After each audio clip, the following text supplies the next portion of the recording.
Hello guys, welcome back to my channel and this we discuss editorial from the Hindu. Okay, so today we discuss editorial that is growth banks on World Bank forecast for India. ठीक है, पहले editorial को देखते हैं फिर heading पे आते हैं. ठीक है, यहाँ पे पेंस का मतलब हो जाता है पेन हो जाएगा. ठीक है, तो यहाँ पे जो पेन जो होता है ना वो क्या हो गया, इंक्रीज हो गया है वर्ल्ड बैंक का जब फोरकास्ट आया था फॉर इंडिया के लिए. ठीक है, तो हम देखते हैं पहले एडिटोरियल को.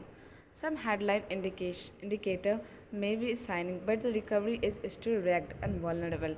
सम बहुत कुछ जो इंडिकेटर जो है वो क्या है, शाइनिंग बहुत अच्छे से हो गया, ठीक हो गया है कोविड के बाद भी. ठीक है, हम लोग का जो इकनॉमी में, बट कुछ कुछ इकनॉमी में क्या हुआ है, हम लोग का रिकवरी जो है वो स्टिल अभी तक क्या है, रैग्ड और वल्नरेबल, अभी तक वो ठीक नहीं हुआ है. ठीक है, The World Bank pared its 2022 growth projection for South Asian economies to 6.6% on Wednesday, from an estimate of 7.6% released in the January, emphasizing that post-pandemic growth was already uneven and fragile before the Russia-Ukraine conflict triggered fresh challenges. तो यहाँ पे क्या बताया जा रहा है कि world bank जो है उन्होंने प्रेयर अप कर दिया है कि 2022 का जो ग्रोथ प्रोजेक्शन है किसके लिए, साउथ एशियन इकोनॉमीज़ का 6.6% रहेगा. और इन्होंने कब बताया था, वेडनेसडे को, फ्रॉम एन एस्टिमेट ऑफ 7.6%, जो कि और बट अगर ये इसका जो अभी 6.6% अभी रिसेंट वेडनेसडे को आया है, बट इससे पहले एक बार जनवरी में भी एस्टिमेट किया गया था, उसमें कितना आया था 7.6%.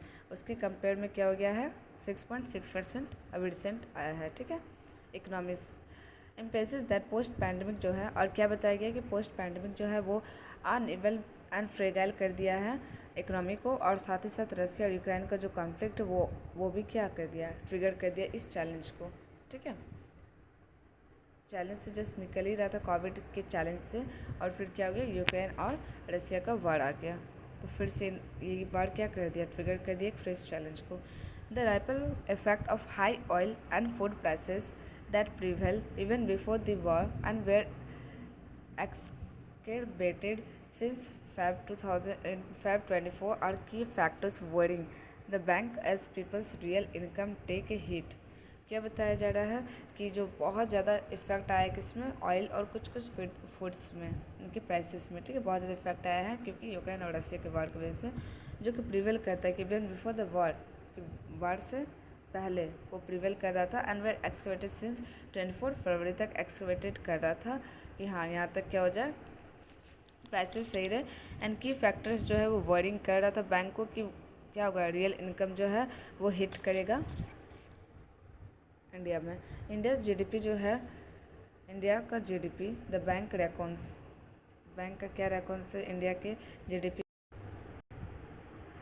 India GDP the bank reckons में नाउ ग्रो बाय 8%. कितना से ग्रोथ हो रहा है इंडिया का, 8%. ठीक है, ये कौन लगाया, इंडिया के जीडीपी के जो बैंक रेकॉन्स है वो लोग क्या बताएं कि 8% से ग्रोथ होगा 2022-23 हम लोग का economy, and not 8.7% as it had earlier forecast. Earlier India के द्वारा फोरकास्ट किया गया था 8.7%, बट अभी क्या किया गया है 8%, बिफोर ड्रॉपिंग फर्दर टू 7.1% इन 2023-24 में कितना हो जाएगा, ये 7.1%, मतलब धीरे धीरे घटते जा रहा है. And the bank chief economist has said, bank के जो चीफ इकोनॉमिस्ट है उन्होंने क्या बोला कि that their overall assessment is that GDP growth could actually be 1.3% point lower. कितना परसेंटेज होगा, 1.3% लोअर होगा, और 7.4%, but they refrain from making an adjustment of that magnitude in their headline projection due to some positive surprise in recent data such a strong digital service export. अब क्या बताया जा रहा है कि अभी रिफंड करना बहुत ज़्यादा इम्पॉसिबल हो चुका है, और जैसा पहले था सिचुएशन उसको फिर से लाना इम्पॉसिबल हो गया है. But the different from making an adjustment करना बहुत मुश्किल हो जा रहा है पहले के कंपेयर में. Of the magnitude and the headline projection को, कुछ कुछ प्रोजेक्शन भी आ रहा है वो भी एडजस्ट नहीं हो पा रहा है due to some positive surprise in recent data. और वो क्या है फैक्टर जिसके से नहीं हो पा रहा, वो पॉजिटिवली है, जैसे कि स्ट्रॉन्ग डिजिटल सर्विस एक्सपोर्ट की वजह से. This टैपिड post Covid recovery in India's house hold consumption, और ये जो टैपिड है ये क्या करेगा, रिकवरी करेगा हम लोग के पोस्ट कोविड से इंडिया के हाउस होल्ड कंजप्शन को, will be further hemmed in by high inflation and the incomplete labour market revival. और जो लेबर मार्केट जो है जो इनकम्प्लीट था, जहाँ पे हाई इन्फ्लेशन था, वहाँ पर वो पे क्या हो सकता है, रिवाइवल आ सकता है। More importantly, a new cast of high frequently indicators by the bank mandarins suggest that India's growth was already experiencing a relative slowdown in January-March 2022 quarter। और क्या बताया जा रहा है कि जो हम लोग का new cast high frequency indicator आया था, उसमें बैंक के जो मैंडेरिन्स उन्होंने सजेस्ट किया था कि इंडिया का जो ग्रोथ है वो क्या रहेगा, स्लो डाउन रहेगा जनवरी से लेके मार्च तक 2022 के क्वार्टर में, ठीक है, compare to much quarter compare to previous quarter. India से रिकवरी जो है वो वेरी करेगा widely across sectors by sector क्या होगा, ये वेरी करेगा, ठीक है। जैसे टेक्सटाइल इंडस्ट्री का अलग रहेगा, मिल इंडस्ट्री का अलग आएगा, तो हर एक वाइज क्या होगा, वेराई करेगा। एंड मैन्युफैक्चरिंग रिमेन ट्रबल, और जो मैन्युफैक्चरिंग सेक्टर वो रिमेन अभी भी किस में रहेगा, ट्रबल में रहेगा, due to a weak demand and increase input cost जो है वो इंक्रीज हो गया है, और डिमांड जो इसका एकदम वीक हो चुका है, इसका डिमांड आ ही नहीं रहा। This is a born out by the latest industrial output data, और ये कहाँ से बॉर्न आउट हुआ है, एक लेटेस्ट इंडस्ट्रियल आउटपुट डाटा से। The world bank prognostications about India's growth aspect seems more sanguine than some others। जो world bank का जो आया है इंडिया को लेके कि इन प्रोस्पेक्ट इंडिया का जो ग्रोथ है वो सही रहेगा, और उन्होंने बहुत सैंग्यूनली, बहुत अच्छे से एज कम्पेयर हम लोग दूसरे कंट्रीज करें तो इंडिया का ग्रोथ अच्छा बताया है। And the Asian development bank जो है वो एक्सपेक्ट कर रही है कि इंडिया का जो जीडीपी है for the year to rise 7.5% से राइज होगा विथ रिटेल इन्फ्लेशन, और रिटेल में इन्फ्लेशन रहेगी 5.8% का। And the RBI reset growth hope from 7.8% Feb to 7.2%। और आरबीआई क्या रिसेट कर दी है, हम लोग का फिर से क्या हो सकता है, ग्रोथ हो सकता है, ऐसा आरबीआई का होप है, फ्रॉम 7.8% फेब टू 7.2%।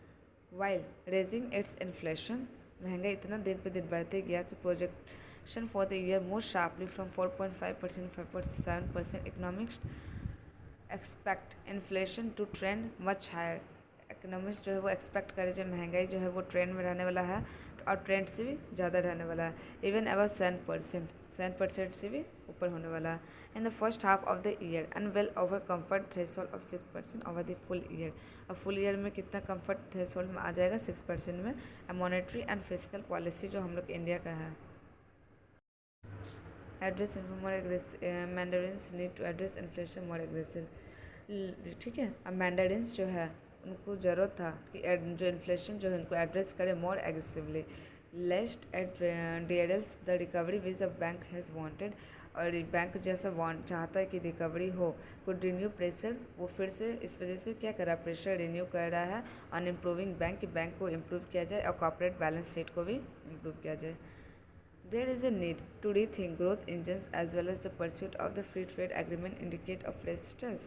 और क्या बताया जा रहा है यहाँ पे, फिर से सोचने की बात है, there is a need to rethink कि ग्रोथ इंजन जो हम लोग का है, वेल द परस्यूट, और साथ ही साथ जो हम लोग परस्यूट कहते हैं फ्री ट्रेड एग्रीमेंट दूसरे कंट्री के साथ, वो इंडिकेट कर रहा है कि फ्रेश इंस्टेंस आ सकता है, इंस्टेंस मतलब रुकावट, ठीक है। This signing of RCEP needs a revised as advise by key ally Japan lest revival like Vietnam India's future export in job intensive sector such as textile.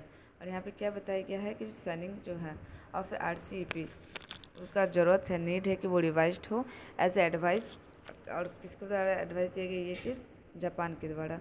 And list revival बहुत ज़्यादा हो सकता है may be कि जो revive है वो lest हो like a Vietnam and dent India's future export में in job intensive sector such as textile, ये सब में क्या हो, हम लोग का जो ज़रूरत है कि इस सब चीज़ अच्छे से रिवाइज हो सके, बट नहीं हो पाएगा, ठीक है। ये किसके द्वारा एडवाइस किया गया है, एडवाइस बाय की अलाइज जापान, ठीक है, कि जैसे वियतनाम में प्रॉब्लम आ रहा है वैसे इंडिया का फ्यूचर एक्सपोर्ट में आने वाला जो कि job expensive sector such as textile में।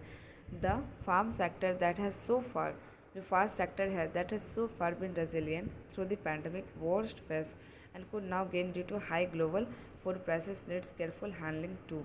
और बताया जा रहा है कि ये जो पैंडेमिक है वो बहुत ज़्यादा वर्स्ट फेसेस के साथ क्या हुआ, कंटिन्यू हुआ, और कुड नाउ अब क्या ज़रूरत है कि हम लोग गेन करें due to high global food prices ठीक है, एंड नीड केयरफुल और केयरफुली हम लोग हैंडलिंग करें इस सिचुएशन को। Well the normal monsoon forecast boards well for a kharif crop. Normal जो मानसून जो है वो फोरकास्ट जब किया जाता है तो वो किस लिए कहता है, for the mode of kharif crop and hopefully कि हाँ इस बार क्रॉप जो अच्छे से उगेंगे, रूरल का डिमांड पूरा होगा और कॉस्ट ऑफ इम्पोर्ट भी अच्छा आएगा। बी इट फर्टिलाइजर और chicken feed is rising sharply for farmers too. और क्या फर्टिलाइज़र और चिकन दोनों को फीडअप करना ईजी हो गया है, and is rising sharply for farmers क्योंकि फार्मर्स के लिए महंगाई जो है वो राइज हो गया बहुत ज़्यादा, कि वो लोग अपना डोमेस्टिक थिंग्स भी पूरी तरीके से अच्छे से ना कर पाए, फार्मिंग हो गया, ठीक है। सो आई होप यू अंडरस्टैंड। तो अब यहाँ पे आपको हेडिंग समझ में आ गया होगा।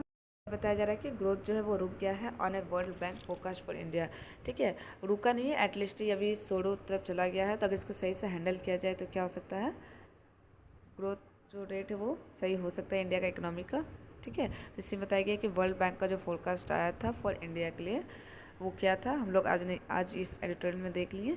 और ग्रोथ जो है वो थोड़ा किस तरफ चला गया है, सैडनेस की तरफ चला गया है, बहुत ज़्यादा पेन की तरफ चला गया है, कैसे उसको सही किया जाए। Thank you guys.